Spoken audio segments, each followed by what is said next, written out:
शलाकया चक्षुरुन्मिलितं येन तस्मै श्रीगुरवे नमः।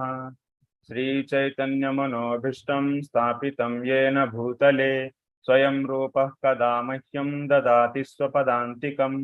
वन्देऽहं श्रीगुरो श्रीयुतपदकमलं श्रीगुरून् वैष्णवांश्च श्रीरूपं साग्रजातं सहगणरघुनाथान्वितं तं सजीवं साद्वैतं सावधूतं परिजनसहितं कृष्णचैतन्यदेवं श्रीराधा कृष्णपादान् सहगणललिता श्रीविशाखान्वितांश्च। हे कृष्ण करुणा सिंधो दीनबंधो जगत्पते गोपेश गोपिकान्त राधा कांत नमोस्तुते।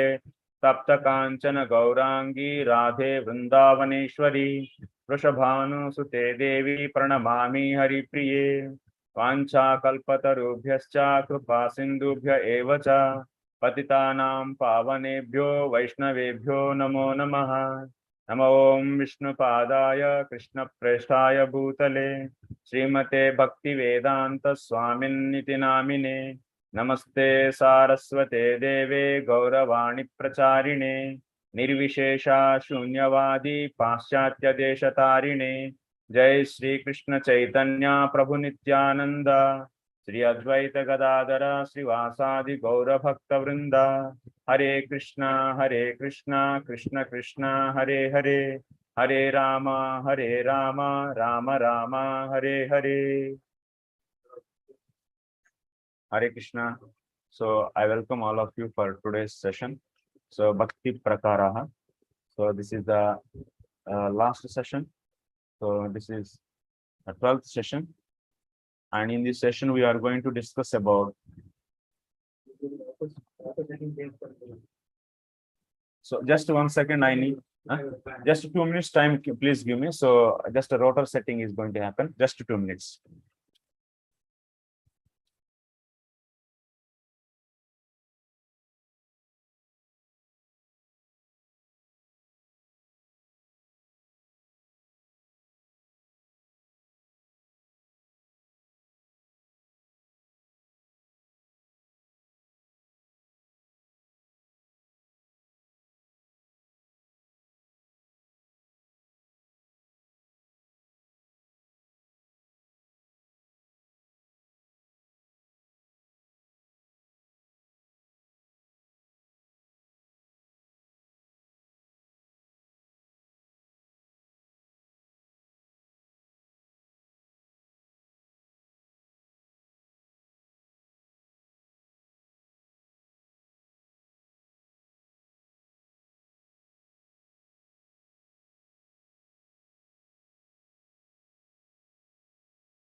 So in the yesterday's class, we were discussing about Tamasi Bhakti, Rajasi Bhakti, and Satviki Bhakti we discussed. Quickly, anyone just answer the what is Rajasi Bhakti, Rajasi Bhakti or Rajasik Bhakti? Who will answer this? Please raise your hands.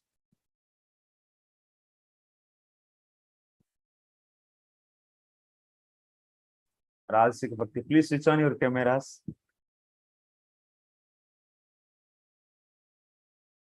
Hare Krishna.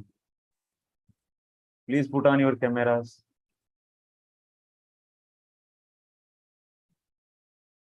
What is Rajasic Bhakti?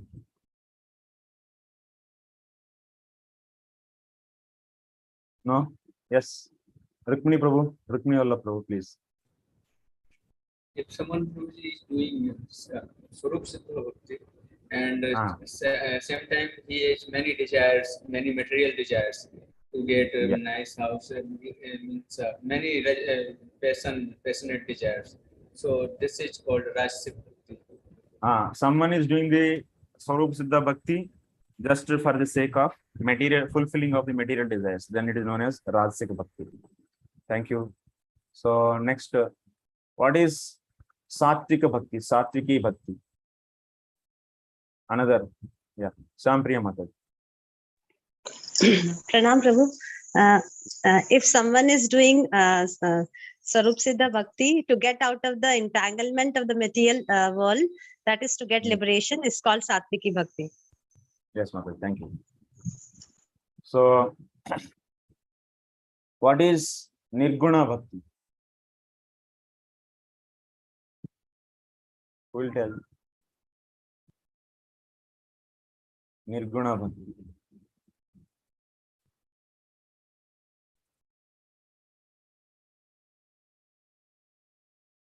Person. Okay, tell me, Mataji. Sampriya Mata. If someone is doing Swarup Siddha Bhakti purely for the pleasure of the Lord, is called Nirguna Bhakti. Okay. Someone is doing the Swarupa Siddha Bhakti. So for pleasing the Lord only. Then this is known as Nirguna Bhakti. Yes. We have seen several different types of the Bhakti. Yes. Out of all these Bhaktis, what is desirable for us? So what is our target?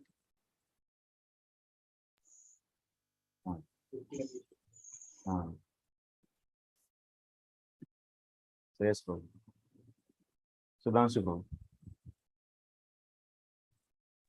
It is Nirguna Swarup Siddha Bhakti.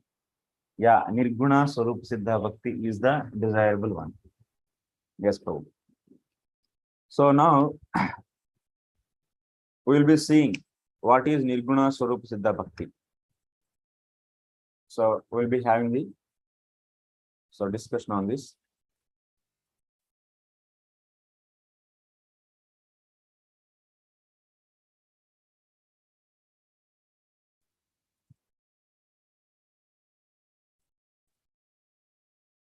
This is example is given. What Madguna Sriti Matrena Mayi Sarvaguhashaye Manogatiravacchinna Yatha Gangambhasombudhau Lakshanam Bhakti Yogasya Nirgunasya Hyudahrutam Ahaitukyavyavahita Ya Bhakti Purushottame Salokya Saristi Sarupya Samipyaikatvam Diyamanam Nagruhnanti Vinamatsevanam Jana Sayeva Bhakti Yogakya Atyantika Udahruta Yenati Vrajya Trigunam Madbhavayopapadyate. So the translation, can anyone read the translation?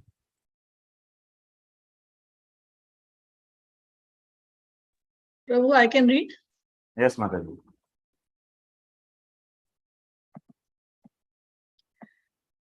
Translation of 3.29, 11, and 12. Yes.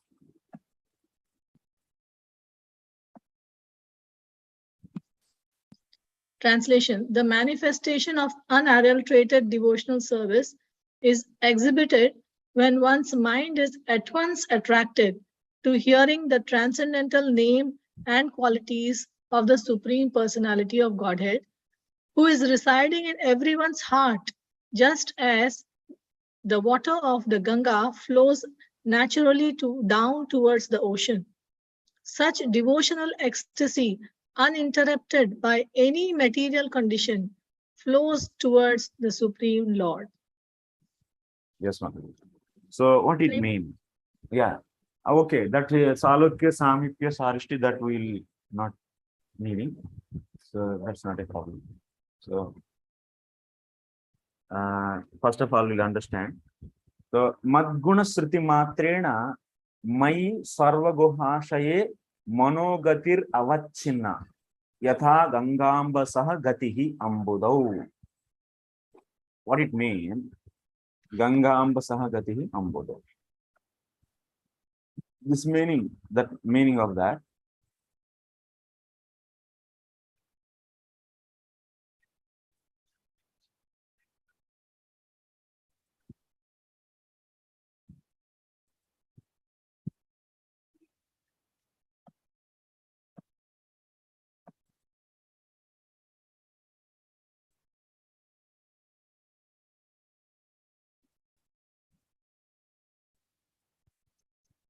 Madguna Sruti Matrena Mai.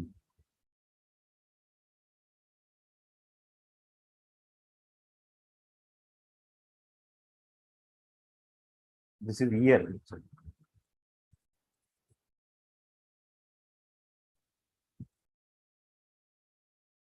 So, what is Madguna Sruti Matrena?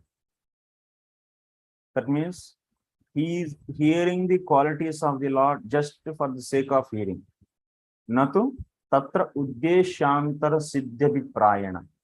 So, not to accomplish any other thing.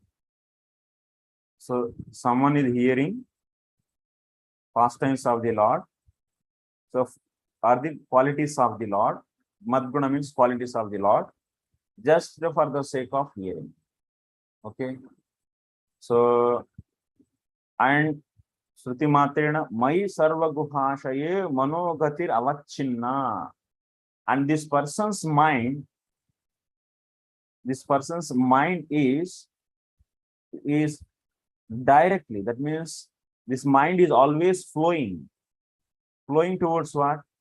Flowing towards the heart. Flowing towards the heart. So, in flowing towards whom? The person, Sarva Guha Ashaye Mai. His mind is flowing towards the Lord who is in the heart. That means his mind is continuously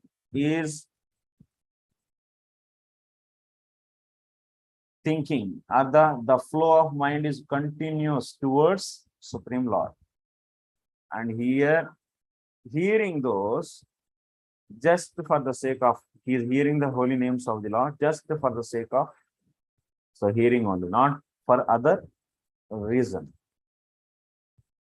Example is given, Yatha Gangambasaha Gatihi.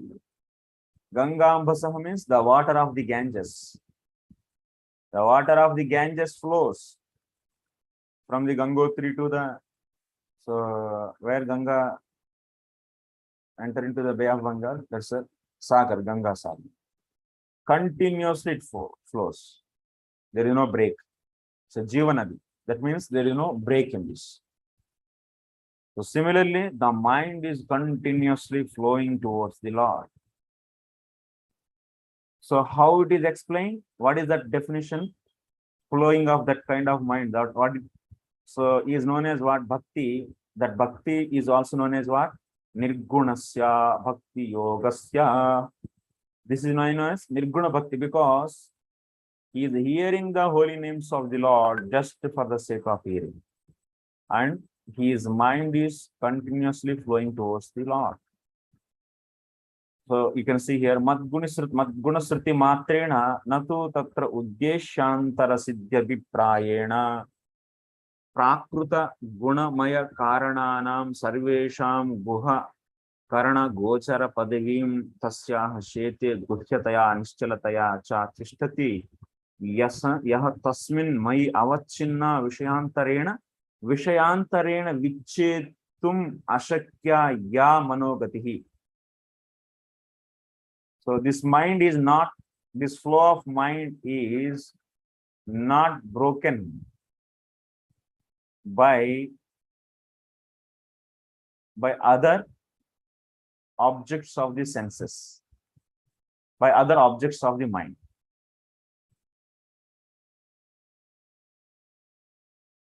Okay. Tasyaha sete nischalатaya vichetum ashakya ya manogati sa avichinnatve drishtantaha. So that unbroken flow of mind is given with an example of what? With an example of the Ganges, the water of the Ganga. Gatihi iti purvasmad aprishyate chandasatvat lakshanam sarupam nanu tasyaha gunasrutehi kavarta so uddeshantara abhavena manogatitva abhavena cha. So didhapi niddeshtum asakyatvat tatra ahaituki. The hearing of this past tense is what? Just for the sake of hearing. And hearing, and the mind is constantly towards the Lord only is flowing. And hearing also, this hearing activity, why he is doing? Is the sake of hearing. There is no other purpose. And this kind of bhakti is known as what? Ahaituki. That means phalantara, phalanusandhana rahita, avyavahita, means swarupa siddhatvena sakshad rupa. So what is the definition of what kind of bhakti this is? Ahaituki and avyavahita. Ahaituki and avyavahita.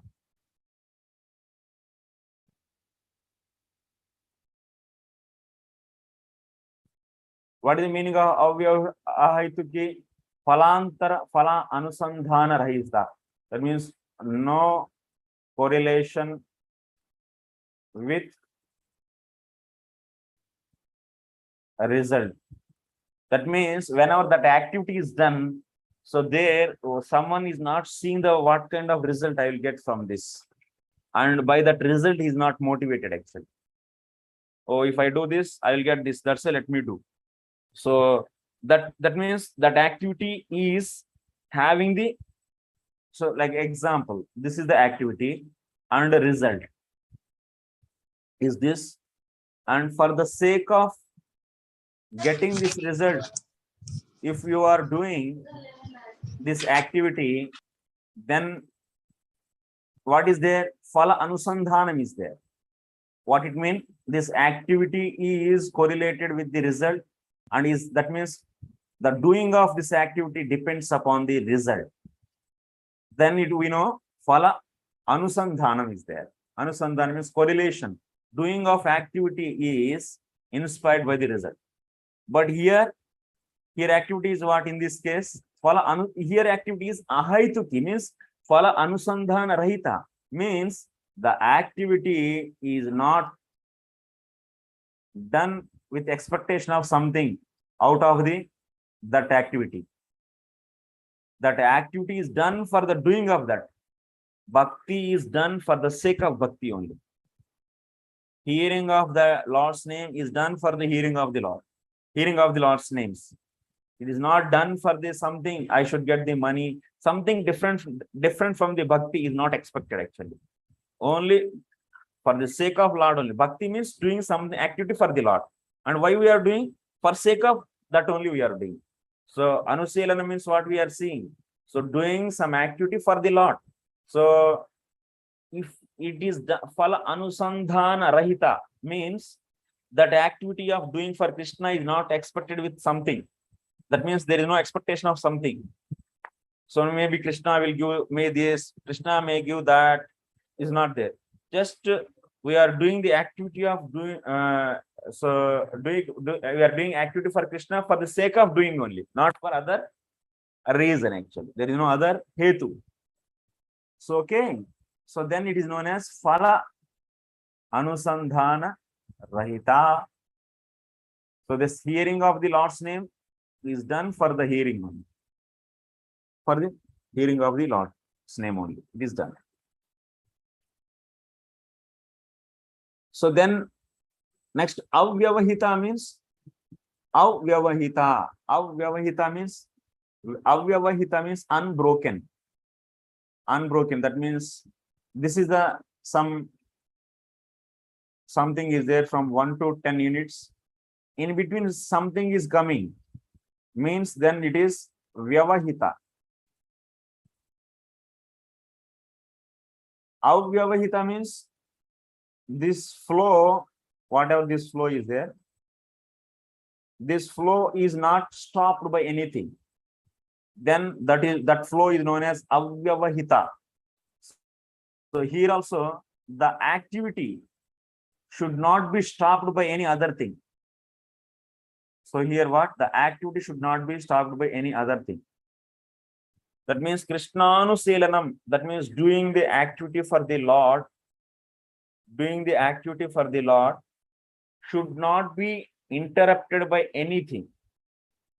Should not be interrupted by anything.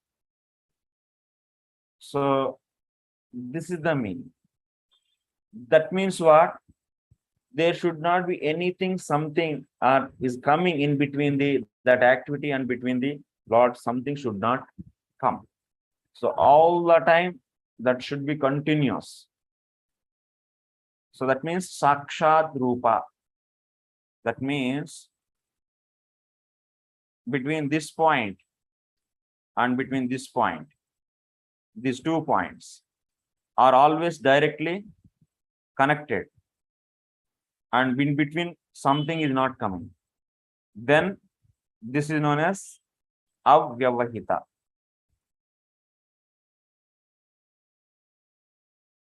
That is known as avyavahita. Better, I will explain once again avyavahita. Avyavahita, like if you take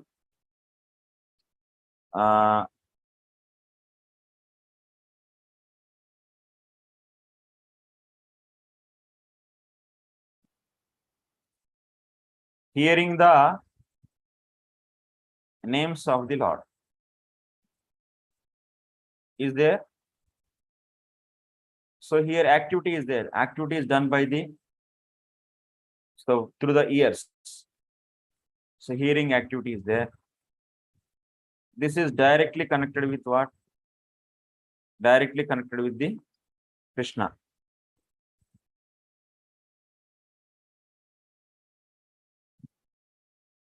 But if you take producing the grains and offering, producing grains and offering to the Krishna, there is activity is there. Producing grain is also activity which is done by the body, mind, or speech. But that activity is not directly connected with the Krishna. This activity, there are several intermediate activities are there in this. All these activities are not directly connected with the Krishna. There is a vyavahita is there. That means gap is there.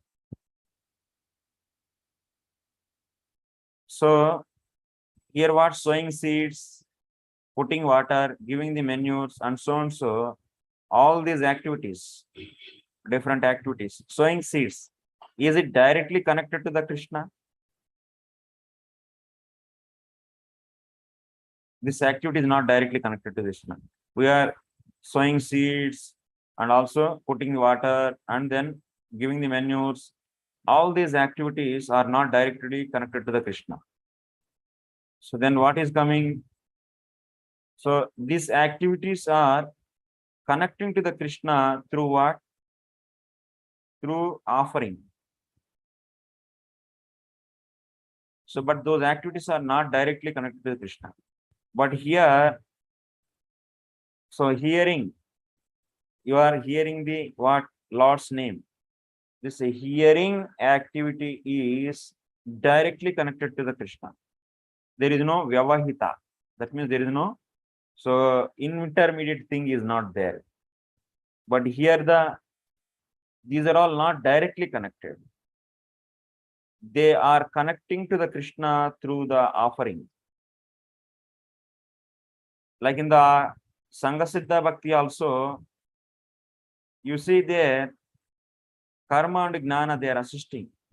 And karma is not directly connected to the Krishna. When it is assisting the Swarupa Siddha Bhakti, then it is becoming so it is connecting with the Krishna. So that means between that activity and Krishna, there should not be anything. Between the activity which is done by the body, mind, or speech and Krishna, there should not be anything. That activity should be directly connected to the Krishna. Then we say it is avyavahita. Avyavahita.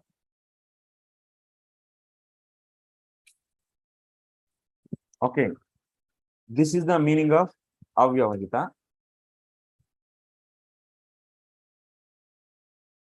Ahaituki avyavahita.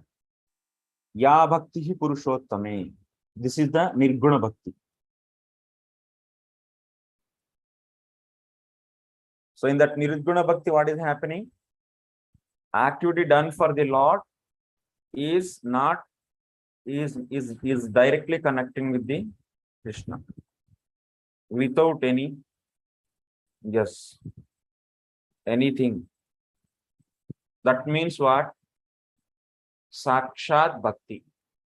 Ahaituki avyavahita means is bringing that Sakshat Bhakti. Avyavahita word is bringing what? Sakshat Bhakti.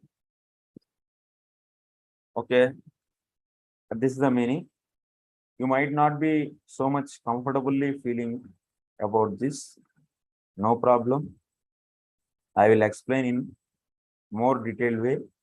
Now, okay. Come to this file. After explaining this, and then you'll go back and think that. Then you'll get the clear understanding.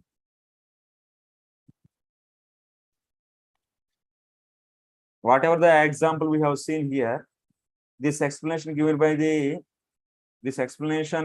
by our Kapila Bhagavan. Kapila Bhagavan is defining the Sakshat Bhakti. Okay. He is defining the Sakshat, Nirguna Sakshat Bhakti means what he is defining. That means activity should be directly connecting to the Krishna where there is no expectation. That means Phala Anusandhana. Ahayituki means Phala Anusandhanam is not there. And Avyavahita means that activity is directly connected. So this is the thing only he is saying. Kapila Bhagavan is saying what? Kapila Bhagavan is saying about the Nirguna Sakshat Bhakti, what he is saying?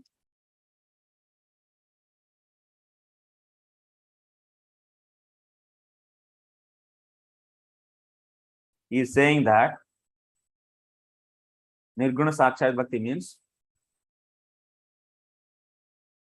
activity should be, whatever activity done for the Krishna should be what? Uninterrupted. That means this activity should be directly connected to the Krishna, he is saying. Because he used the word avyavahita. That means the flow of the mind. That means thinking of the Krishna. Thinking. So flow of mind means thinking. Thinking is directly connecting to the Krishna. And in between nothing is there. That's why activity and thinking and Krishna should go on continuously, should not be interrupted by anything. Second point is what? It should be avyavahita, ahaituki. So, and that is done for the sake of doing that only. Nirguna means, so that activity is done for the sake of doing that activity. That is known as ahaituki. So these two terms he used, so that is making what? That activity is direct and without any expectation, other expectation. So from this we are clearly understanding he is saying about the Nirguna Sakshat Bhakti. Nirguna Sakshat Bhakti, which is nothing but the pure devotion. Okay, Nirguna Sakshat Bhakti is pure devotion. This is the desirable one we want. Not the Aropa Siddha Bhakti, not the Sangha Siddha Bhakti, not the Tamasic Bhakti, Rajasic Bhakti, or Satvika Bhakti. Only the Nirguna Sakshat Bhakti is only the thing we want. Is the desired goal. So, okay, come to Nirguna Sakshat Bhakti.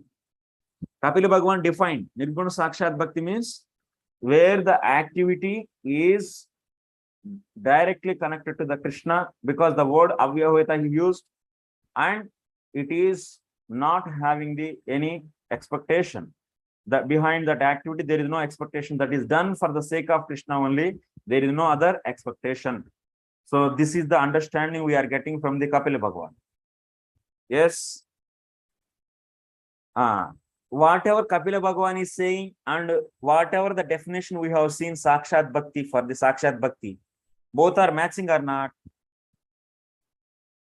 Kapila Bhagavan, what is saying? Activity should be directly connected to the Krishna and it should not be having any motivation. It should be having it should be done for the sake of doing that. Bhakti is only the cause. Bhakti matra kama. What we discussed, so Nirguna Swarupa Siddha Bhakti, Nirguna Swarupa Siddha Bhakti means what? Swarupa Siddha Bhakti means what we defined? What is Swarupa Siddha Bhakti? According to our definition.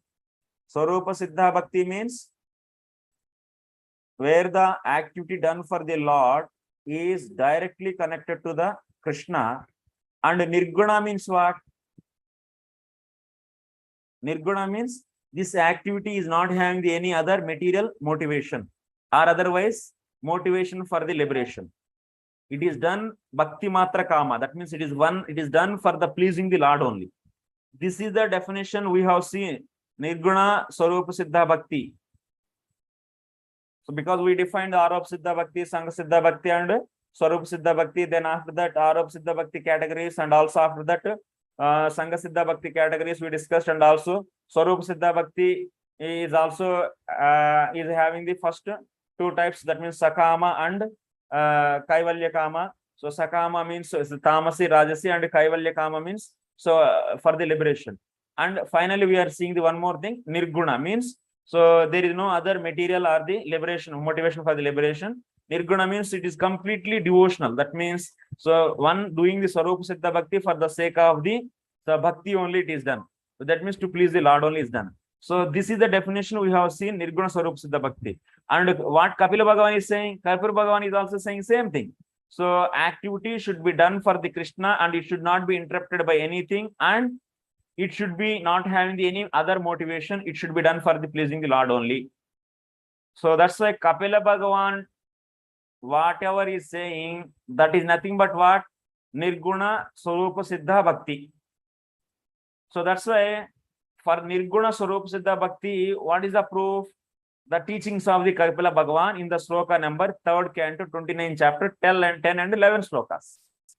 Okay, this is the thing.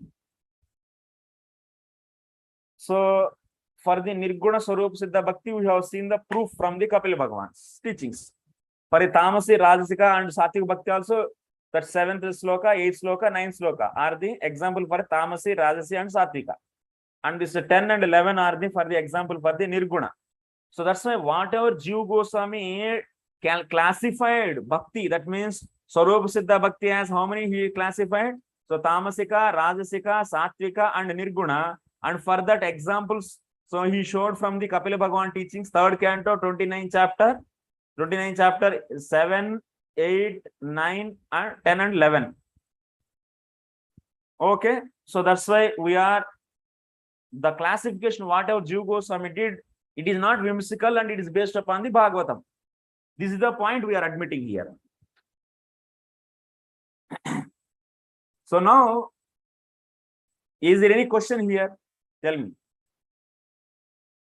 You understood Nirguna Swarupa Siddha Bhakti? Is there any question here? Let me know. Okay. Yeah, Sham Priya Mataji. Prabhu, you said that this term that Phala Anusandhanam Rahit and this Ahetuki. So that is both the same, na? Same. Same, na? Yes. Prabhuji, here Nirgun means Gunatit, no? Nirguna means Gunatit. That means, see, whenever he has material desire, or the desire out of the passion or ignorance, or the desire out of goodness, these are all guna. These are all not nirguna. But desire for the bhakti is nirguna. So that's why nirguna sakshat bhakti means what? Doing the sakshat bhakti for the sake of devotion is known as nirguna sakshat bhakti. Okay, sakshat bhakti means what we read already from the beginning. So any activity which is connecting to the Krishna directly, any activity done by the body, mind, or speech, it should be connected to the Krishna directly. So, and it should be not having any material motivation or any motivation out of the modes. It Kaivalya means it is out of the goodness. Someone get the desire for the Kaivalya means he is in the goodness, then he will be getting the desire for the Kaivalya. So that's my desire for the bhakti means that is beyond the modes. So that means nirguna sakshat bhakti means, so someone is having the desire to please the Lord, where the activity done by the body, mind, or speech is directly connected to the Krishna. This is the definition we already know. So the same thing Kapila Bhagavan is also saying, where that activity ahaituki avyavahita. That means ahaituki means there is no material desire. That means otherwise any desire out of the modes. And avyavahita means that activity and Krishna are directly connected. And intermediate, there is nothing is there. Okay, so that's why. So Kapila Bhagavan's this 10 and 11 is the example for the Nirguna Swarupa Siddha Bhakti. This is clear? Yes, Prabhu, Yes, Prabhu, you said that in the Satviki Bhakti Kevalya Kama Bhakti, you also said that the example is 329:10. 329:10. Okay, Yes. then you say, number you tell me this. Archana Mataji, what is this number? This Madguruna Sruti Matrena. Prabhu 3.29.11 and 12. Okay, 11 and 12. So correction. Then there is a correction. So correction is like this.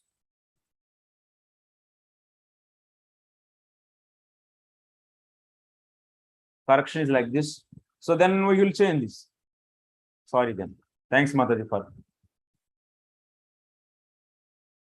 So then it is say 8, 9, 9. Then I think it is 8. Tamasi Bhakti for 8. Rajasi Bhakti 9. And Satvik Bhakti 10. This 11 and 12. Okay? Yes, Prabhu. Archana Mataji is right? Yes, Prabhu. So now we studied all the different types of the bhaktis. Among all these bhaktis, what is the desirable one? We should connect our activity with the Krishna. We should connect the activity done by the body, mind, or speech to the Krishna directly. And it should be done only for the pleasing the Krishna. And it should be done in the favorable mode. So this is the meaning of Nirguna Sakshat Bhakti.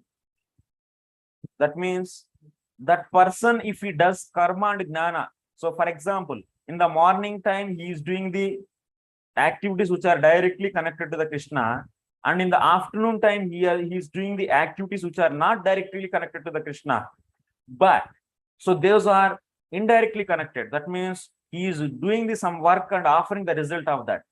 So can you say he is practicing this Sakshat, Nirguna Sakshat Bhakti?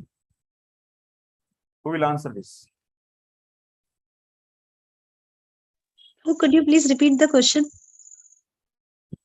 Someone is doing the morning, so activities which are directly connected to the Krishna, and they are doing that for the sake of doing Krishna. And in the afternoon time or the other daytime, he is doing the activities for the Krishna only, but those are all not directly connected to the Krishna, but they are indirectly connected. They are doing that activity, but offering the result of that, then they are connecting to the Krishna. So can you say he is doing the Nirguna Sakshat Bhakti? If this kind of thing comes under the which category?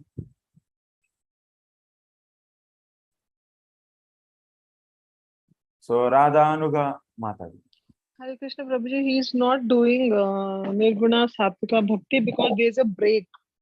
The Vahita is there. There's a gap in between. One half he's doing Nirguna and the other half he's not doing. So Yeah, then this it's kind of not- bhakti is known as what, Mataji? This total, that means this total is, that means if you take that person's case, that case is coming under what bhakti? Aropa. Huh? Aropa Siddha Bhakti is the other half because he is first doing his daily activities and then offering it to Lord. But the first half he is directly offering to Lord. Then it is known as what? Mishra Bhakti. It's This is known as Mishra Bhakti. That means karma is also there, bhakti is also there. And so karma, bhakti is mixed with the karma. Yes or no? So then it is known as Sangha Siddha Bhakti. In Sangha Siddha Bhakti, whatever karma also he does, he will offer to the Lord. And this, what kind of Sangha Siddha Bhakti this is? What kind of Sangha Siddha Bhakti is this? What kind of Sangha Siddha Bhakti? Shampriya Mataji, yes. Because he's doing for the pleasure of the Lord and not for the material desires or for liberations. Bhakti matra kama karma mishra. Bhakti matra kama karma mishra bhakti. Yes. It is bhakti matra kama karma mishra bhakti. Okay. Can we say this person is doing sadhana bhakti, which is defined by the Rupa Goswami?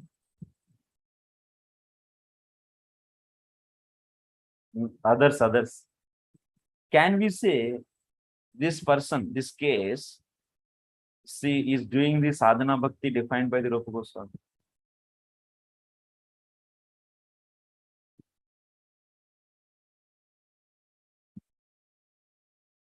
No, nobody is answering what happened actually today. Rukmini Valla Prabhu, you try first. As you discussed before, it was discussed that the first verse is Anya Vilasata Sunya Gyan Karmarina. So that's why there is then after it discussed it is discussed sadhana bhakti or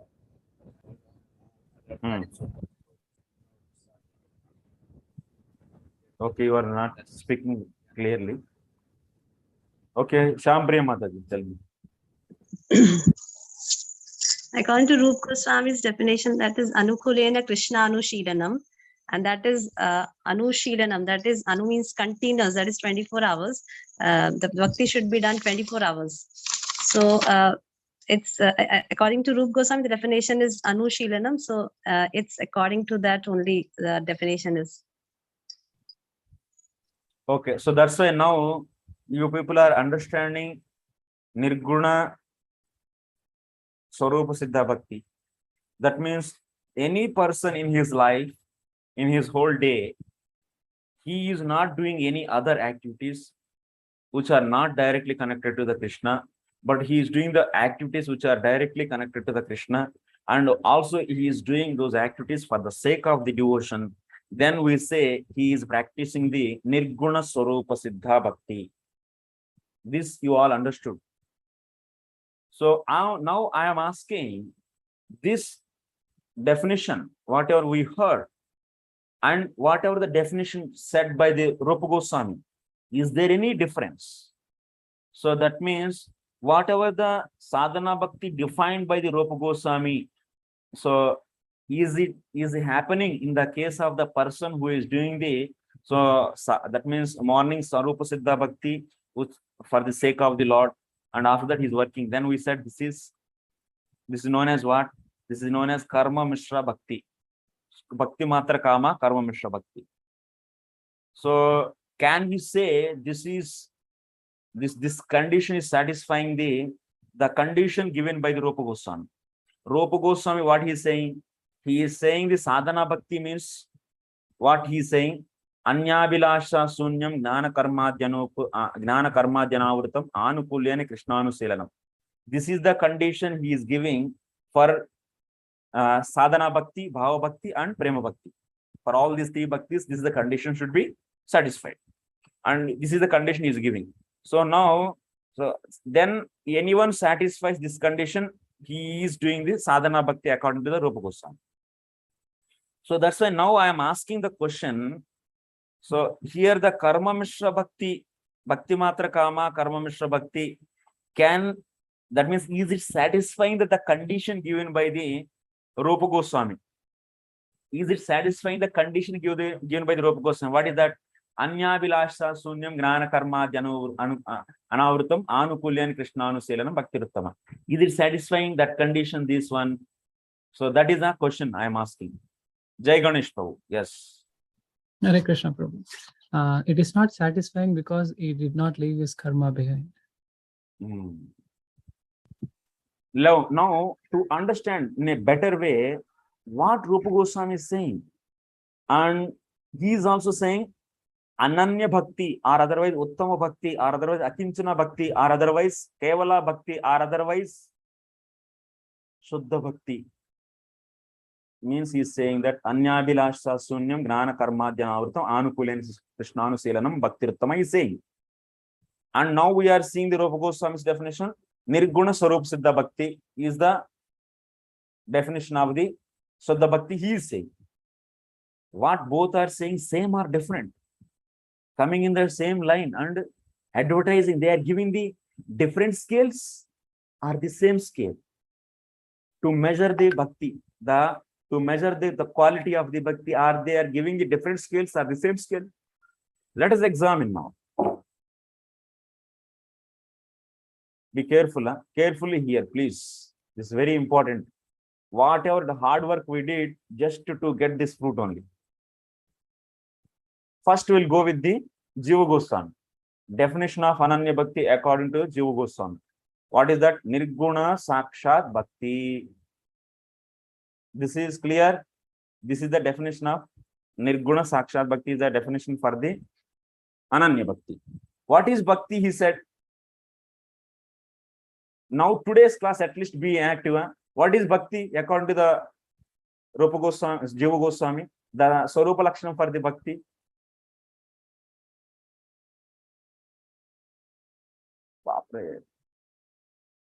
Archana Mataji. Seva, Bhaja Seva. Seva. What is the meaning of Seva? Doing activities by either body, mind, or speech favorably for Krishna. Yes, Mataji. Actually, it is there already on that. At least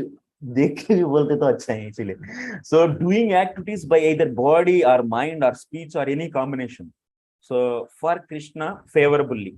Seva means anukulata should be there. And also activity should be there. That may be done by either body, mind, or speech. That's all. That is known as Bhakti, he said. That means this term Bhakti. So are you able to see my cursor? Cursor is visible. So okay, Bhakti. Bhakti means we are discussed. Sakshat means what? When we add the word Sakshat to the Bhakti, then definition is changing like this.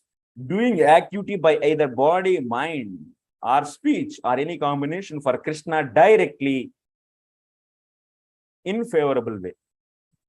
In favorable way. The word Sakshat is telling that what? That activity should be done to Krishna directly. Not that means intermediately something should not be there. Activity should be directly done for Krishna. It is done and then after that something is coming and that is given to the Krishna. It's not like that. So that activity is directly connecting to that means the activity has direct connection with Krishna. So example is Shravanam, Kirtanam, Vishnu Smaranam, Padasevanam, Archanam, Vandanam, Dasyam, Sakyam, Atmanivedanam. And also there are 64 are there. 64 limbs. All are directly connected to the Krishna. Like when the Rupa Goswami is discussing so many things. Krishna or otherwise Guru. So Guru means you should not think that it should be directly connected. Like means Pada Sevanam. So massaging the lotus feet of the Guru and so and so. It's not that your Guru is saying and you are doing the karma and offering to that. Krishna also is saying, that means by the Dharma Shastras.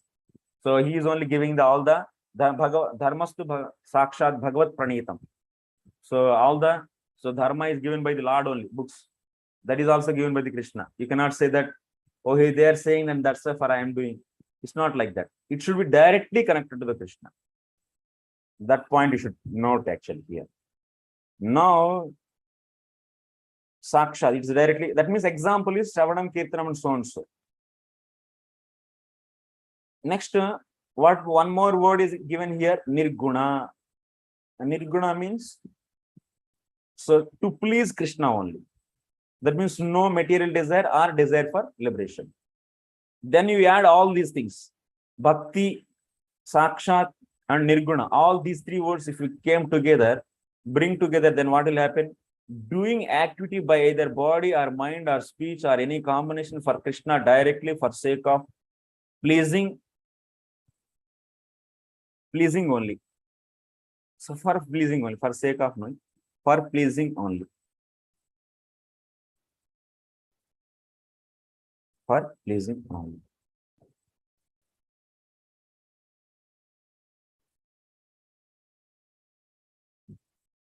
Now we come to the definition of Anyabhilasha Sunyam. That means Ananya Bhakti definition given by Rupa Goswami. Anyabhilasha Sunyam Gnana Karma Janavrutam Anukulyan Krishnanuselanam Bhakti Ruttama. He is saying. Uttama Bhakti means he is saying like this. What it means?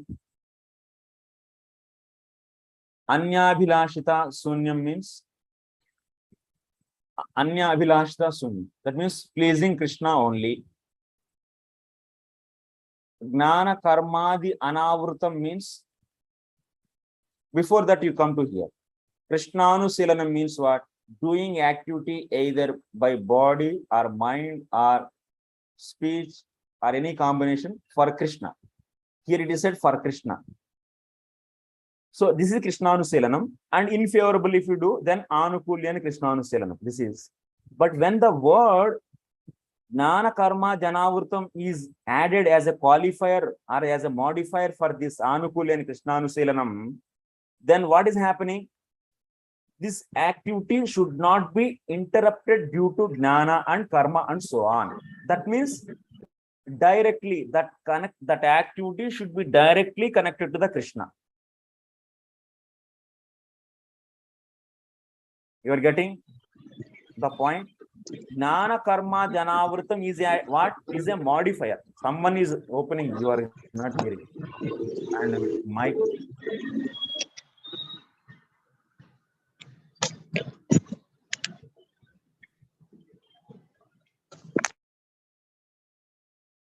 Okay. Gnana Karmadi Anavrutam, what it is doing? What is the role of Gnana Karma Janavrutam? Anukulyan Krishnanuselanam means doing any activity for the Lord. That's all. But that activity is directly connected or not directly connected is not discussed in Anukulyan Krishnanuselanam. But when the modifier Gnana Karma Janavrutam is added, then what is the sum total result? That activity should be directly connected to the Krishna. That meaning is coming.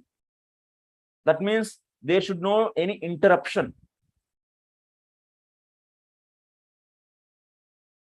That means that person should not. That means the activity connection to activity and Krishna should not be broken by any karma, jnana or anything.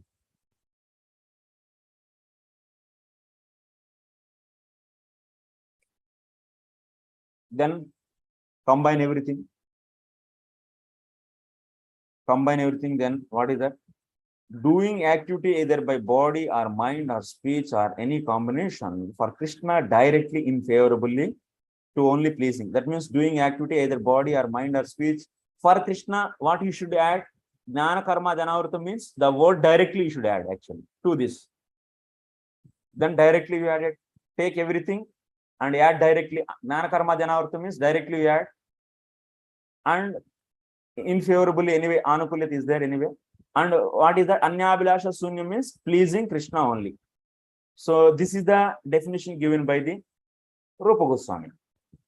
And Jiva Goswami's definition is there any difference between these two definitions? Is there any difference between these two definitions? Doing activity by either body or mind or speech or any combination for Krishna directly for pleasing him. This is Jiva Goswami. And this is Rupa Goswami. No difference. Anyabhilasha sunyam gnana karma janavritam anukuleni Krishnanuselanam means what?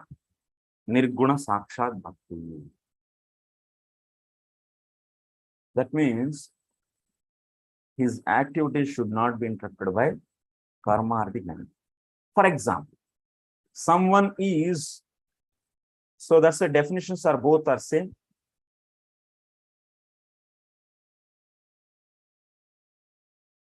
So now what we have to understand, the point is, like Bharat Maharaj and Dhruv Maharaj's case you should take. They are ruling the kingdom. They are ruling the kingdom. That means they are doing their karma. But still we are calling them as pure devotees. Like Prahlad Maharaj, Pandavas, Bharat Maharaj. They are all doing the karma. But also they are doing the activity of thinking Krishna.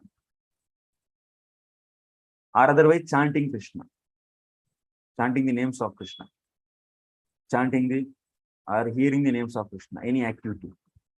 That activity is, of course they are doing the karma, but this activity is always connected to the Krishna directly. And 24 hours they are doing that. That's why they say pure devotional service means 24 hours. Doing the activity for Krishna directly this is maintained. But still they are doing the karma also. This is maintained. So like Arjuna, Tasma sarveshu kaleshu mam anusmara yidhyachavara. You should always remember me and also you should do your karma. Gopis.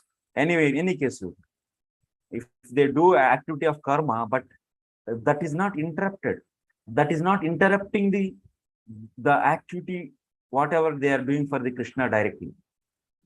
So that's why in this way, the condition for the pure devotion is maintained.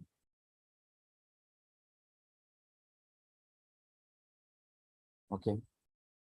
Okay, we'll take the questions now.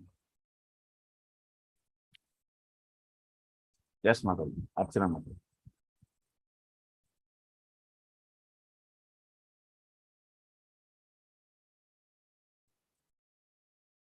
Can you unmute and speak?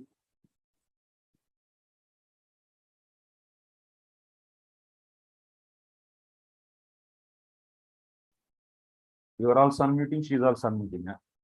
No. Mataji, yes. Okay, Prabhu. Now I can. Prabhu, this description, Jnana Karmadi Anavratam, given by Rupa Goswami, Karmadi, Adi means does Laukik. Not Laukika. So Laukika karma does not come in this, Prabhu? Laukika karma means, like example, so eating, going to the toilet, cleaning body, all this Laukika karma. Even this karma also when they are doing, they are always doing the Sakshat Bhakti. So karma means these are all will not come. Yes. So the condition should be satisfied. That means activities doing for the Krishna should be continuous towards him. That gati, the activities done for him should not be avyavahita. That means there should not be any interruption. Those should be directly connected to him. So of course this also. That's why Prabhupada says, I am chanting 24 hours. You can hear you can search this for word. So Prabhupada says, I am chanting 24 hours. This is the perfection actually.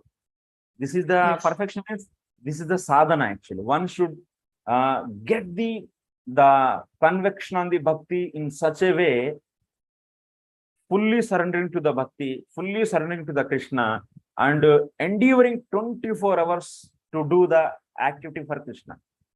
Because in this material world, you might be in the attachment of the family and so on. So because of you try to bring your all the responsibilities and try to, even in spite of that, you want to make this so-called pure devotion. Not you are saying anyone I am addressing, but sometimes they try actually. So forcefully they try to keep in the position of the pure devotion they are doing. So this is no actually. This is not pure devotion. This is karma mishra bhakti, or otherwise karma gnana mishra bhakti. And your already combinations are given, or otherwise it is I am working for the money and giving that money to the Krishna only. And anyway, of course, I am using little money for my family. So how can you say I am not doing the pure devotional service? So because sadhana bhakti means pure devotional service. One should be endeavoring for that. In the beginning of sadhana bhakti, he may not continuously have the flow of the activities towards the Krishna, but the point is what? But he is endeavoring actually, because he is having surrendered. He is surrendered fully to the Krishna. So till the anardha nivritti, he struggle actually. But after the anardha nivritti, that nishta means continuous. Flow will be continuous. So this is the thing. But we are not discouraged. We are not discouraged to. The Shastra is not discouraging you, even if you are not able to do now immediately. But this is the preparation. This is the preparation to get to be convinced. That means to develop the Shraddha, complete Shraddha towards the Lord. So one should develop the complete Shraddha towards the Lord.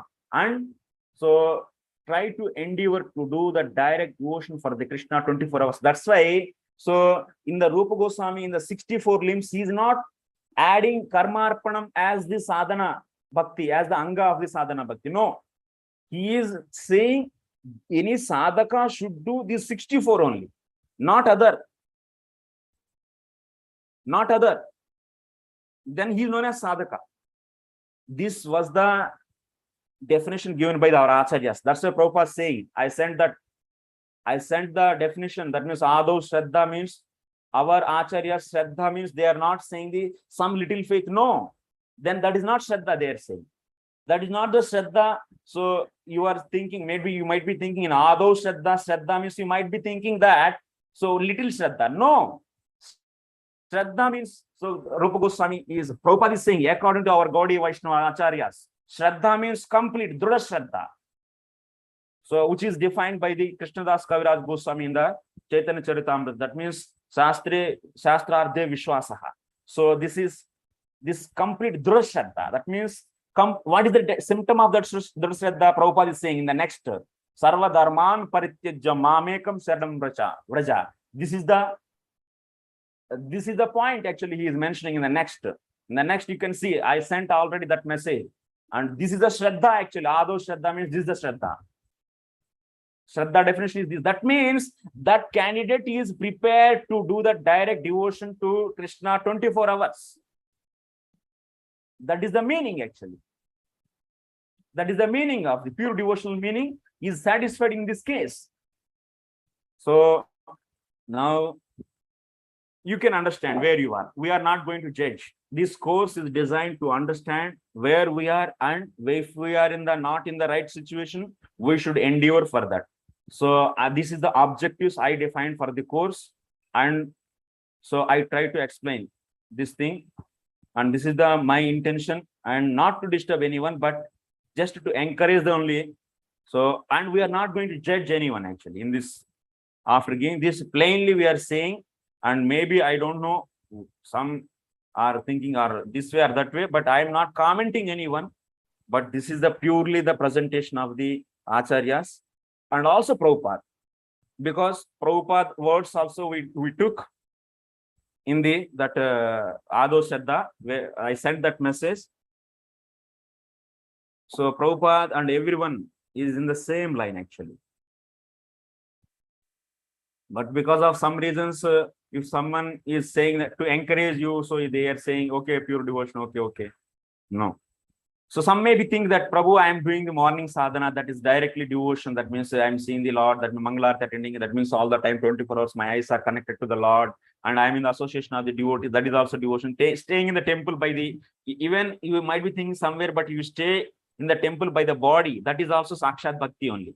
So anyway, somehow I am doing the Sakshat Bhakti. That means, like you see example, someone is staying in the temple and also someone is staying, that means some watchman is also staying in the temple. What is the difference between that? Someone is staying in the temple so to please the Lord, then Anyabhilasha Sunim is there. But someone is staying in the temple, but he's getting the salary, that's why he's staying. Then it is Anyabhilasha Sunim is not there, then that is not coming under the Uttama Bhakti. Gone. That's the gone case. So someone staying in the temple is also known as Bhakti. Sakshat Bhakti only, because any activity done by the body, mind or speech is known as Sakshat Bhakti only. But somewhere is breaking the pure devotional service, where Anyabhilasha Sunim is there. Someone is staying in the temple, just that means he doesn't have any favorable mood also. That means out of his force, his mother is saying that you go and earn, and otherwise I will not allow you in the home. Then he is out of fear, he's going there and he's staying in the temple to earn the money. So then Anukulita is also not there. So like this, the conditions you have to see. So for the Anyabhilasha Sunyam Gnana Karma Janavrutam Anukulen Krishna Anusilanam, and also Nirguna Sakshat Nirguna Swarupa Siddha Bhakti, both are same. All the acharyas are in the same line. From the Rupa Goswami, Jiva Goswami, Vishwanath Chakravarti Thakur, Bhakti Siddhanta Saraswati Thakur Goswami Maharaj, Srila Prabhupada, everyone is in the same line. No deviation. Nobody reduced any standards. This is the sadhana we should do. And this is the preparation actually. So then how to reach this? How to reach this situation? To reach this situation, today I will take another 15 to 20 minutes extra because of internet, my net is gave the problem. So that's why to correct it, it took the time. So please actually give me another 15 to 20 minutes extra. Maybe it's the Kartik time. I'm taking your precious time. So please forgive me. So just this is the last session. I cannot continue tomorrow. So that's why I'm doing. So how to come to this stage of the 100% Shraddha, full surrenderance. So whatever we are doing, the Karma Mishra Bhakti is not at all a wrong thing actually. It's not at all a wrong thing. But one should, that means develop the Shraddha. How the one should develop, that means one should develop himself to surrender to the Krishna, and so leave his surrenderance to the so-called, that means material situations, positions, and so on. So one should leave his surrenderance to all these things, and he should surrender to only Krishna and take the shelter of the Krishna. And one, that how it is happening, we has to hear the Krishna's, that means about Krishna he should hear, about the glories of the Bhakti he should hear, and he should be always in the association, and also he should do the bhajan, whatever Shraddha he has, based upon that he should do the bhajan, and he also should do the karma, because he cannot leave the karma now, because Tavat karma, you see, all the philosophy, whatever is discussed in the Bhagavatam, everything is in the matching, everything is in the right position. Tavat karmani kurvita. There Krishna also is saying, Krishna is also clearly defining what is Suddha Bhakti. Even 5,000 years, the definition of Suddha Bhakti is today's definition. It is from the Anadikala, it is there, the definition of Suddha Bhakti. So that's why Krishna is also saying in the Bhagavatam, Tavat karmani kurvita. Oh, my dear Uddhava, one should do karma till that time he didn't develop this Shraddha. Shraddha means complete Shraddha. See, if one doesn't develop the complete Shraddha, that means he's not fully surrendered to the Krishna. If he leaves his karma, then what will happen? Then the problem is, the result is what? Then he will be creating the nonsense. Jagat Vanchakaha. That means that happened actually when Rupa Goswami and all these, so after Chaitanya Mahaprabhu, they left everything and they started staying in the Vrindavanam. So to do the direct devotion 24 hours, either writing the books or hearing, chanting, and staying in Dham itself is a bhakti, and to please the Lord, they are staying. So like this, in the many ways, their conditions are satisfied with the the conditions given by the conditions for the Suddha Bhakti. So, but people are started going to the Vrindavanam after later, that means the later next time. So they didn't develop this such a Shraddha, that means they are not able to engage and they don't have any, so that kind of surrenderance to the Lord. They have still material desires and have the dependency on the others, other dependencies they have. So they have dependencies on other things, and then they are moving without getting the full Shraddha is the beginning of their qualification to leave the karma. So if you live without developing the full Shraddha, if you leave the karma, so then what will happen? You are not able to, you will not endeavor to engage yourself in the 24 hours in the direct devotion, because who have developed the full Shraddha, they only can engage. And he is not able to engage in 24 hours devotion, direct devotion, because he didn't get the full Shraddha. And also he left the whimsically his duties. Then what he will do? He will become a Jagat Vanchakaha. Who is saying? Vishwanath Chakravarti Thakur is saying. In the 11th canto, 21st chapter, 2nd sloka, commentary you can go and read. 11:21-2, you can see there. So then he is a Jagat Vanchakaha. So that's why what happened then after that, more and more, so many Sahajiyas came actually. Sahajiya, Bawal Mawul, Sab, Aul Bawul, got that? So many different Sahajiyas started coming actually. Then Bhakti Siddhanta was very much lamenting for this. Bhakti Vinod Thakur, and he just destroyed, revived the entire literature once again. 100 books, more than 100 books he wrote. More than 100 books he wrote. And then he asked his son to introduce the Daiva Varnashrama system. They cannot leave the, so that means they everything on the name of Bhakti, they cannot go to the, so that means Babaji, they cannot become Babaji. And so now I am the 24 hours dependent on the Krishna and I will do. But this superficially saying and doing this is nonsense, Babaji. So it should not become. So that's why Prabhupada didn't encourage. No Babaji. This is a bogus actually. They didn't get the 100% Shraddha and simply trying to become Babaji is a nonsense they are saying. Then they introduced the system of ashrama and varna. So otherwise, if you see, if in the pure devotion, there should not be any more material designations. So one should not identify himself as a brahmachari, or he should not identify himself as a grihastha, or he should not identify himself as a vanaprastha, or he should not identify himself as a sannyasi. He should be free from all the designations. But why our acharyas are introduced? Because on the name of pure devotion, they are creating the nonsense being not qualified. So that's why they introduced this system. So that even you are qualified, you should follow the rules superficially, but internally your consciousness should connect it to the Krishna. You demonstrate example actually, exemplary life for the society. So that's why Vaishnavism should not be spoiled again. Vaishnavism should not be spoiled again. So that's why they are saying that. So you follow the Daiva Varnashrama system. You should follow the Daiva Varnashrama system to set example. Like in the case of the Dhruva Maharaj. Dhruva Maharaj in the age of 5 years old, he got the full complete. That means he impressed the Lord. It's not that the Lord's darshan happened for him just whimsically. No. So he did the sadhana and Lord impressed by that and Lord pleased by that, and he came and he gave darshan, means he got the Bhagavad Prapti there. And all his material desires also vanquished, completely finished. But still he is asked to do that means go for the kingdom. So you can see, Dhruva Maharaj didn't ask when Lord appeared, what do you want? Then Lord only himself he gave out of love and affection. So let this boy should be some more years in this material world and do some other exemplary activities. Only the Dhruva Maharaj to set example in the society. So he ruled the kingdom. But you can see that in the 4th canto, 9th chapter, there Dhruva Maharaj, so explanation in this, Prabhupada is writing, Dhruva Maharaj is pure devotee and 24 hours is thinking about the Krishna. He is thinking about the Krishna 24 hours, and by doing the kingly active affairs, his pure devotion is not broken yet. So he is setting the example.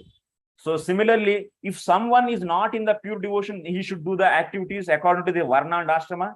Even one is transcended this, that means modes. That means he developed full Shraddha. Now he is doing the Sakshat Bhakti 24 hours and he is able to think 24 hours Krishna. Still also he will be doing so these activities, so that nonsense will not come into on the name of pure devotion. these cheaters should not create the once again the sahajayata. That means sahajaya should not come artificially. That means sahajayata came actually. If you see from the Bhakti Vishwanath Chakravarti Thakur, from Vishwanath Chakravarti Thakur to Bhakti Vinod Thakur in that middle period, so much actually, so much in the Gaudiya Vaishnava also you can see so many apasampradayas came. So that's why Bhakti Siddhanta introduced this sannyasi. Why? Sannyasi means what? Is it really sannyasi is an eternal designation? Identifying oneself as a sannyasi is what? It is a part of the Varna and Ashrama. And also he introduced the brahmachari concept. Before that, there is no brahmachari. Everyone is becoming the Babaji. So brahmachari and vanaprastha and so grihastha and sannyasi, these are all ashramas. And also brahmana initiation. What is that? Means five things already we accepted. Only 3 are missing. So Sudra, that means Kshatriya, Vaishya, Sudra. 8 things out of 8, 5 are already accepted.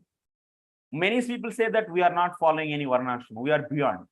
Yes, we are beyond, but to set example, we should follow. But who are not in that level, tavat karmani kurvita, they should do their karma. Brahmachari should follow the brahmachari life till he didn't develop the full shraddha. Now brahmacharis also they are not the fully doing the 24 hours sakshat bhakti, because I am following the brahmacharyam. Following brahmacharyam is what? According to we have seen recently Prabhudas. In the Prabhudas case, he is saying that means brahmacharyam is also one of the element actually. So is it sakshat bhakti?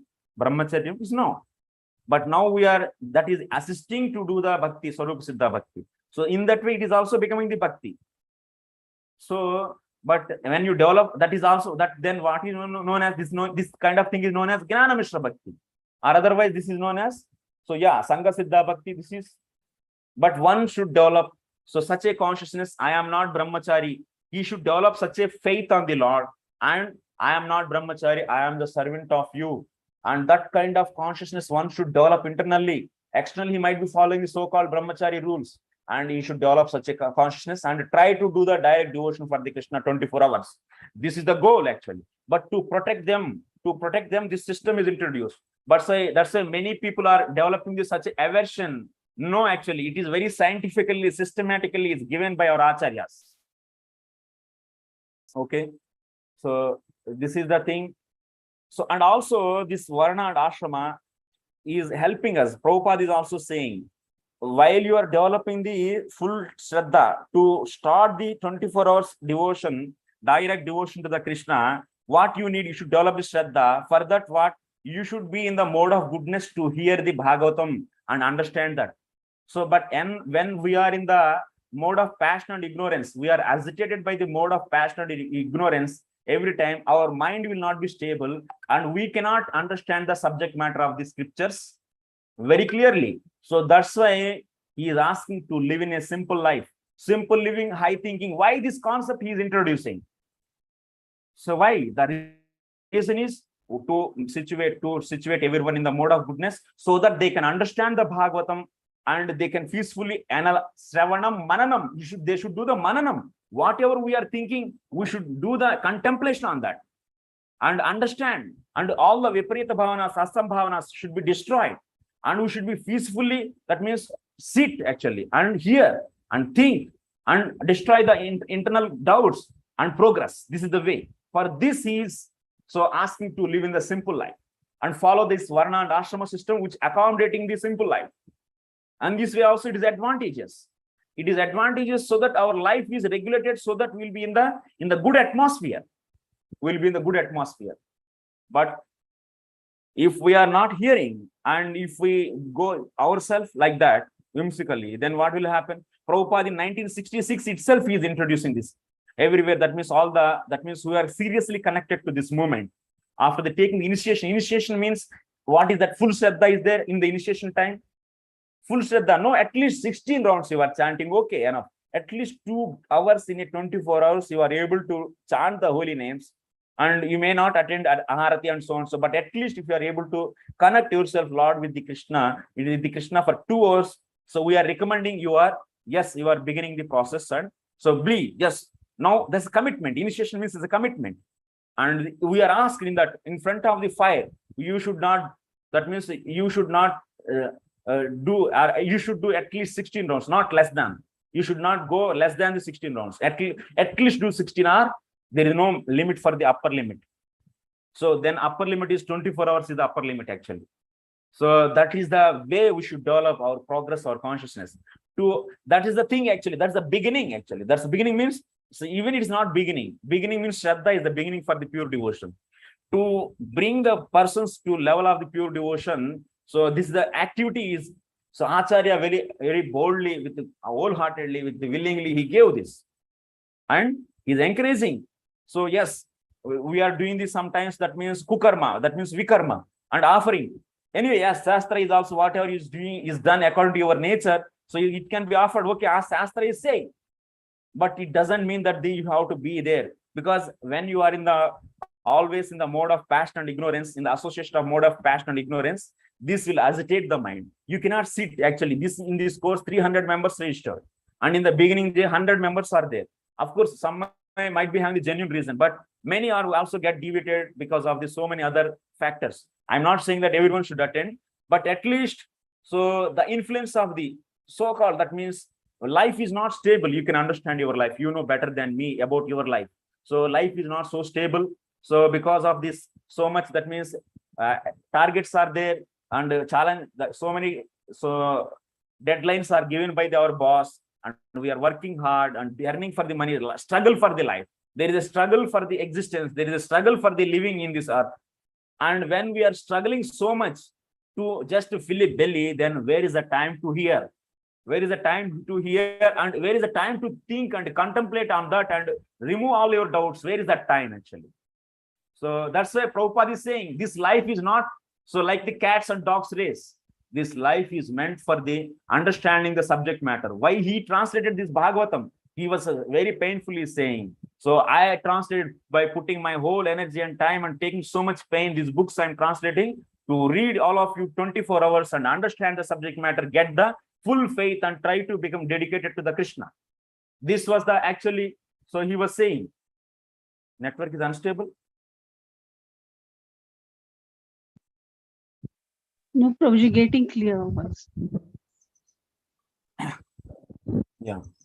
So this is the point actually. So Prabhupada is saying, so you carefully hear at least every day hear half an hour Prabhupada lecture and try to think and what he is saying. Try to meditate on those. Try to see the things in the eyes of Srila Prabhupada, from his heart. So whatever is coming, you try to see. He is saying very clearly, and he wants to drive this movement very systematically, and to bring everyone to the pure devotion. And so that there should not be any sahajiyata should not come. So that's why we adopted this system. But the goal is pure devotion. So I request all the people, all the devotees, so to understand this, that means the types of bhakti again and again. And so I request to hear once again all the lectures and try to understand. If you struck anywhere, please don't keep that doubt inside. And you can ask at any time me, and I will explain. I'm there to explain to you. And at least if some are becoming serious, this is really it's a great service for the Prabhupada and his movement. So I'm really sincerely saying that. So go through these lectures, because so many technical words, maybe you might not be having this kind of approach of explaining about the devotion, because unless if you don't know the details, your ignorance towards that will not be destroyed. Details are very important. So if you don't go for the deeper understanding, there is ignorance. There will be good chance to have ignorance. So that ignorance will cause for your speculation, and it will lead to you in a wrong direction. So that's why, please, why Prabhupada is stressing on the books. Books are not just for the selling. Books are not for the selling. Books are meant for the studying. Books are meant for the understanding deeply and analyzing. In Nectar of Devotion, every line he's writing very clearly. So in English, you may not feel that thing actually so seriously. But he said everywhere. So that's why I'm requesting all of you again and again, 100 times I request. So to read Prabhupada books very deeply, and also try to hear these lectures. I am not whimsically telling anything. This is from the clearly from the Shastra, from the Jiva Goswami and also Rupa Goswami and Srila Prabhupada, everyone. And if you have any doubt, please let me know. So I will take some questions. And also one more thing, it's not that any agenda I have. I was also with some agenda. I am not taking these classes. People may think, but this is purely just to help only. I was a director for the IBMV, ISKCON Bhagavat Mahavidyalaya. So I was the academic director, but I resigned for that and I came to this ISKCON Dayavarnashram ministry to serve only, because this is the moment where it is a lacking actually. So this phase has to be implemented. We should save all the devotees, save our philosophy, save our devotees, save our philosophy and save our devotees. This is very important actually. So we should save now that means people on the, that means maybe in the different understandings about the pure devotional service. And because of this, they might be having the different conceptions. So if you understand pure devotional service, you will understand the vision of Srila Prabhupada also very clearly. You will understand where what is useful, why he is saying that also. So that's why I request this is very important. We should build our own society of all the devotees where whoever becoming the minimum serious, that means 16 rounds they are ready to chant. That means their minimum seriousness is there. So at least this demarcation we are taking, and they have this kind of seriousness. Let them bring all together and encourage them to do more and more devotion. So for that, what they have to be engaged in a peaceful activities where the livelihood should be very easy. They should earn a livelihood and they should stay peacefully. And so they have to always hear the Bhagavatam and Bhagavad Gita to develop the full Shraddha and be engaged in the service all the time and go back to the Godhead. This is the simple agenda of the Srila Prabhupada. This is the agenda of the Srila Prabhupada. Nothing actually. He doesn't have any, simply whatever Rupa Goswami inaugurated this movement by the Sri Chaitanya Mahaprabhu, and after that books are written, because to define the pure devotion, our Acharyas took a lot of pain to research on Srimad Bhagavatam, because they are not giving any definition out of the Srimad Bhagavatam. So that means pure devotion is completely defined from the Srimad Bhagavatam only. You have seen now the Kapila Bhagavan. So that means he is talking about the Nirguna Sakshat Bhakti, which is nothing but the pure devotion. So you have this definition from the Anadikala actually, and they took out that and they have defined and they have written books, and they did such a great work for all of us. Then after that, our Acharyas keep on giving the commentaries and writing so many books to make us to understand. And to achieve that, Srila Prabhupada inaugurated this organization. Srila Prabhupada started this organization it is like a machine, it's like a factory where the pure devotees can be created. And because before the Srila Prabhupada and before the Bhakti Siddhanta, on the name of pure devotion, so much nonsense happened in the Gaudiya Vaishnavism. So more than 20 Apasampradayas came out actually. So that's why they introduced the systematic system to achieve the pure devotion. That's the Dayavarnashama system. You can see the letter also I will share in the group. So which is written by the, which is letter written by the Bhakti Venu Thakur to Bhakti Siddhanta. So about some main important points. So among the important points, this is also there. So this is the thing we should take very seriously and at least start beginning and thinking. And I'm going to have some group in that means voluntarily anyone wants to come, let them come. That invitation link I will send. If you want to come voluntarily, you can come, but I'm not forcing anyone. So I will be giving you further guidance how to, that means, function in your area to develop the self-sustainable lifestyle where the livelihood should be earned very easily and there should not be a lot of pain, and so that we can engage fully in the Krishna's service. So to develop such a societies, so we should begin at somewhere. You should not get discouraged. You should not get, oh, it's impossible. So many words we are hearing. But Prabhupada, if you see his agenda, it's very clearly said by him. So the main thing is, I request once again, you hear the Prabhupada lectures every day, hear the morning conversations and morning walks, room conversations, and they also letters, and so many things are there given by the Prabhupada. And also Srila Prabhupada books also you see, like in the example, in the 7th canto, 14th chapter, 10th sloka. So in that purport, Prabhupada is writing, the one of the objective of this Krishna conscious movement is so creating the Daiva Varnashrama Dharma. So Daiva Varnashrama Dharma is not a sentimental thing. It's a tool to help you to go to the pure devotion, to develop the pure devotion. So many people think that what is this Varnashrama? Why? Otherwise, there is no protection actually. There is a easy to, we are thinking that we ourselves as pure devotion, easy to get deviated actually. Okay. This is my request. So if anyone have any questions, quickly we'll finish. Already 8:20. So 2-3 questions we'll take and we'll wind up the class. So Radhanuga Mataji. Hare Krishna Prabhuji, thank you. Such a motivational talk that you just did. Prabhuji, regarding this Bharat Maharaj, Dhruv Maharaj, Pandavas and Prahlad Maharaj, that example that you taken. So Yes. Prabhuji, they had done karma of like they were Kshatriyas and they were like kingly people, they Yes. had to take care of that. But Prabhuji, because they had complete Shraddha in Lord, even if they were doing their prescribed karmas, still they'll come under the category of Nirguna, Sakshat Bhakti. Sakshat Bhakti. Yeah. Just wanted to clarify this. Yes. They have full Shraddha, they are thinking 24 hours. That's why I said already, the activity that means towards the Krishna is not broken actually, because they externally doing their kingly activities, but this activity is continued. 24 hours Prabhuji, doing even if they were doing their kingly activities was there to please Krishna only for his satisfaction. Then that is a Aropa Siddha Bhakti. Okay. If you do that only, then Aropa Siddha Bhakti. Or otherwise, if you do karma and also if you do Sakshat Bhakti together, then it is a Karma Mishra Bhakti. In their case, it's not Karma Mishra Bhakti because their Sarupa Siddha Bhakti, continuation of Sarupa Siddha Bhakti for 24/7 is there.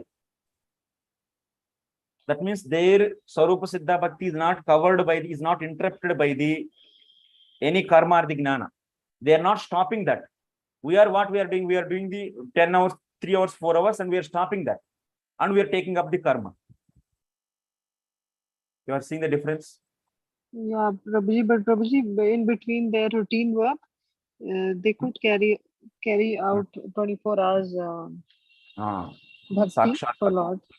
Yeah, Sakshat Bhakti, not Bhakti, Sakshat Bhakti. Sakshat Bhakti. Because if we don't hold the details in our heart, we will be in the confusion for even the 10 years also, or the 10 lives also. So that's why they wrote the books. Why Acharyas wrote the book? Jiva Goswami, why he wrote book? Why he wrote this book actually? Why Rupa Goswami defined this pure devotional service?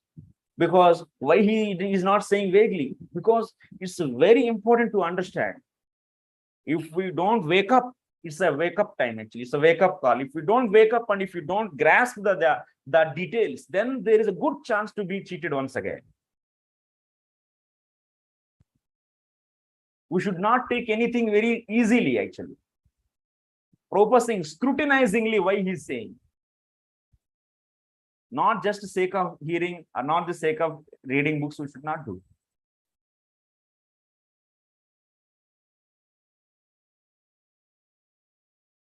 That's why Jiva Goswami is clearly saying, why I am defining all these different types of the bhakti, because to understand what is the pure devotional service. If we don't see the different types of the bhakti, you may be thinking that this may be also so just to clearly discriminate, so that what is clear, then we will understand what we desire.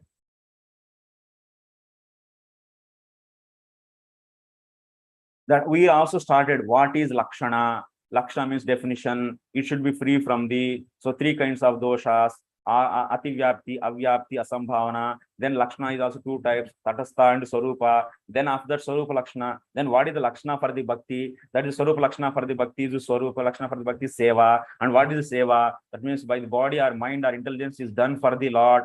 Just Lord. The directly word is not there. Done for the Lord with the favorable mode. Is it itself is a Bhakti. Then Arop Siddha, Sangha Siddha and Swarup Siddha all will become Bhakti.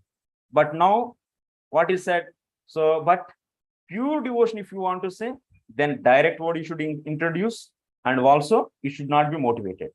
to explain this, what is Arup Siddha Bhakti, what is Sangha Siddha Bhakti, how many ways any activity can become Bhakti. That means any activity, how many ways it can become Bhakti. Either it is offered, or either it is assisting to the Bhakti, or it itself is directly connected to the Lord. So in these three cases, it can become the Bhakti. So then, so after that, so what are the different possible combinations in the first two categories? Then finally saying the third category also, there are so many varieties are there. Then finally is saying that this is the Nirguna Swarupa Siddha Bhakti. So here once again the all the lectures and all the notes is there. Read it again, and you will get the doubts, and so contemplate and meditate on that. Then understand. If we do, it will be very useful. So this is my humble request. This class may not be so much sufficient. So maybe these 10 sessions, 10 hours, maybe maximum, or the 15 hours we give maximum. These 15 hours may not be sufficient to change. I am not having such a potency actually. So, but it's the beginning. So I request all of you again and again, if you're not getting here again, actually, here once again. Okay, Virendra Prabhu. Hare Krishna Prabhu, Dandavat Pranam. Prabhu, I just wanted to ask you, as a practicing devotee, we are doing, prescribed number of rounds, maybe hearing for a few times, sometimes, and again we are engaged in our daily activities, routine, office, this, that. And with this condition, I think we don't, definitely we are not, as of now, at least I can say for myself, we are not practicing pure devotion, because it is not following the principle of this avyavahita. Yeah. So my question is, bro, how can we, with this type of routine and lifestyle, how can we convert it into continuous process, like 24 hours? How can we engage in this? If you can highlight, bro. Yeah, Prabhu, this is the thing that's Prabhupada is saying. So because unless we are in such a lifestyle, which is always chasing you, so the needs are chasing you so horribly. So I should work and impress my boss and do this, do that. This is because your boss is fully motivated with the tamas and rajas.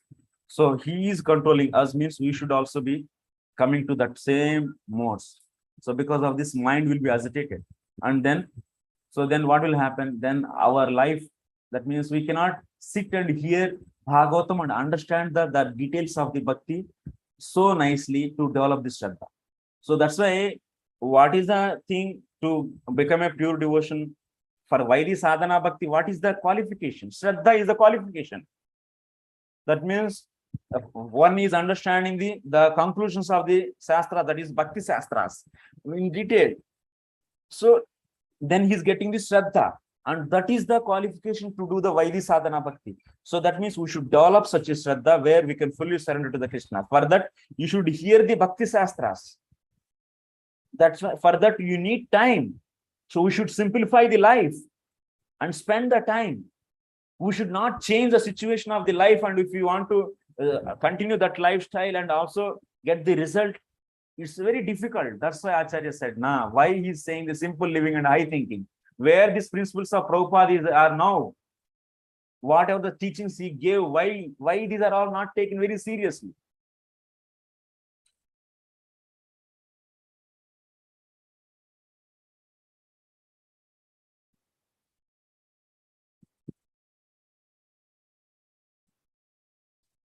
Okay, Prabhu. Here, first of all, what I recommend, we should hear every day, 1 hour and half an hour at least, Prabhupada lectures, and read the Prabhupada letters. And also, Prabhupada gave that means one book. So I can send, that means Srila Prabhupada speaking on Varnashrama Dharma. There also he is clearly mentioning so many ideas and so many things where you can understand. It's an eye-opening book actually. You can see also that book. So you can get that if you want. You can write to me, so I'll send that. So Srila Prabhupada, or otherwise you can get in the folio also. In the compilation, I will show. 1 second. In the folio, it is there already. 1 second. Prabhu, that is available online? No, in the folio it is also there. Online also it is. I don't know if it is there in online or not. But in the folio you can see. Go to the compilations. In this, Varnashrama Dharma. This is the folio you might be having. In this you go. Srila Prabhupada, Varnashrama Dharma, this is the thing. So here, he is explaining so many things actually, how this movement should be driven, you can understand here from here. So many places, every temple should be having a Varnashrama college to train the people in the simple living and sending them to the such an atmosphere where they can peacefully live. Without training them, if you send the farm communities, they will come back. Then once again the same mistake will happen. What we did, some people understood the desire of Srila Prabhupada, but they didn't do the systematic way. Varnashrama college is a very important thing. So without training, if you send who are from the childhood, they are in the cities and grown up in such a different atmosphere, and if you send to the such a place where they are not at all having any experience, what they will do, they'll run away. Or otherwise, they say forcefully maybe 1 or 2 months and they'll go away. But you should train them properly. For that, he is saying in 1970s, Varnashrama college should be started. Every temple. So now temples should be. Now we are struggling to maintain the temples. That's why we are making more and more business. So that means goods we are bringing and opening the restaurants. But the thing is what? So Prabhupada is saying that train them and send them to the land, and they should produce the grains and offer that to the Lord in their cities. And city temples, we don't need to have many people here. Only few people who are preaching. So those can stay there and they do the preaching, and they get the people in the city and train them and send to the rural area where they can peacefully live and get their own food grains very easily. This has to start at somewhere. Otherwise, so even materially also is very difficult. This society with this adharma, this society will not continue for a long time. We will be facing this so many other difficulties again and again. So many pandemics will come and so many other crises will come. Oil crisis, and financial crisis, leadership crisis, so many other crises also will come. Material world also Lord will not allow. Prakriti will not allow actually. Prakriti will not allow. Even in that way also, if you see, it's not possible actually. Only devotees only has to lead this actually. This movement has to be led by the devotees only. This devotees has to change the whole world. Please read this actually. Every day you can, yeah. So many things eye-opening topics you might be finding in this. Okay. Any other questions? Thank you very much for your kind and patient hearing for this many days, for 12 days. So we'll meet in the future courses. So, and also if someone wants to join with us, so I'll send a WhatsApp invitation. Mute it. Mute. Hare Krishna. So someone is, yeah, so you can come to the next courses and come to the WhatsApp group if you like to further continue our relationship. And also we can have agenda how to have farm communities. That means your own self-sufficient, simple living, high thinking, that's communities. For that, what you have to do, so you can get the guidance continuously. I'm actually now giving the service of Deputy Minister for the ISKCON Daivarnashram Ministry India. This is for in India only, but you will go to gradually to the next other countries of the world also. So I'm there for giving the guidance for these things. How to, you are maybe one person, but if you follow the guidance, so we can get the many in your group, in your congregation. We can make the research teams, Varnashram research teams. Gradually we can encourage them, and also so we'll maintain our pure devotional spirit to achieve that. So what material changes, material life has to be changed. So whatever the modifications required for our material life, those things we'll find and do research and get that and prepare for that. At least next generation should fully come into this kind of lifestyle. We already 50 years we lost in our movement, which Prabhupada wanted in the 1970s. When he was in the planet, he was saying so many times, if you want to know the proof, you read that Varnashrama, that folio in that compilations, Varnashrama, that heading is there. So under that you read, there are so many files are there. So you please read every day one and you will understand what Prabhupada is desiring.